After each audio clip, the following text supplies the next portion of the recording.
Hey, this is Horner. We're going to look at the centripetal acceleration problems. The first one is 4.31. There's actually four problems here that we're going to take a look at. First one, just talking about a falcon that can maneuver really well, and in a tight turn, this falcon experiences some sort of centripetal acceleration that's about 1.5 that times of free fall. So we've got acceleration here is equal to v squared over r. We're going to rearrange that equation for acceleration.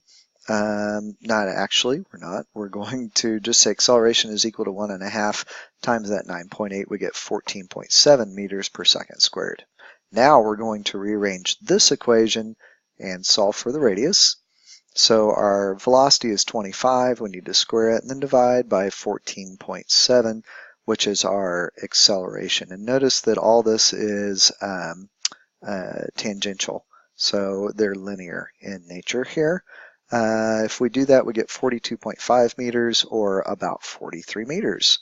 And it's 43 meters because they want to make sure it's got two significant figures. For the next problem, this is 4.32.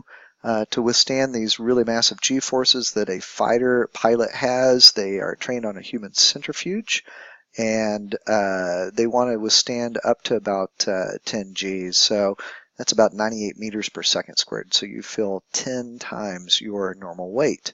If the length of that centrifuge is about 11 meters, they want to know how fast are you moving in a linear sense. So what's your tangential velocity? So here, acceleration is v squared over r. Just rearrange that. Now we're going to plug in our variables, 98 times 11, but then you have to take the square root, and you end up with 32.8 meters per second. For the next one, we've got a speck of dust, and that is spinning on a DVD, and it's got an acceleration of about 14 meters per second squared. So they want to know if you're twice as far from the center disk, how much acceleration do you have? And so this is just 2 times that original acceleration, and you end up with 20 meters per second squared. And that makes sense. So when you double the distance, you're also going to double your acceleration. If I go on to the next one, a speck of dust is spinning still. If I would take the angular velocity, and if I double it, they want to know what would that be. So that is about the same as looking at the linear velocity here, or the tangential velocity. And so if I double this part, it's going to multiply my acceleration times 4. So you'll see kind of that explanation down on the bottom. I do realize this is not angular acceleration. And this is not angular velocity, but remember, they're only separated by just multiplying your angular times r itself. So it kind of takes care of itself. This is the next one. Your roommate is working on his bike.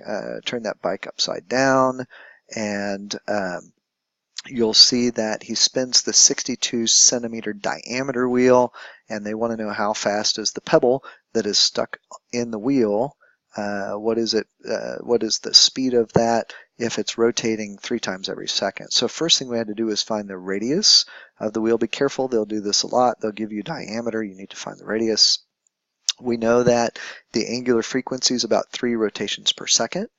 And so we're going to take our change in our angle, which is going to be 2 pi r, and we're going to multiply that times that 3. We're going to divide by 1 second. So now we've got 2 pi, the radius is 0.31 times 3, because it does do 3 rotations in a second. And we end up with 5.84 meters per second. They want to also know what is the pebble's acceleration. This is centripetal acceleration, and so we've got v squared over r. We know that we have 5.84 squared is our speed that we found last time, and our radius is 0.31, so our acceleration is about 110 meters per second squared. And that is the end of these.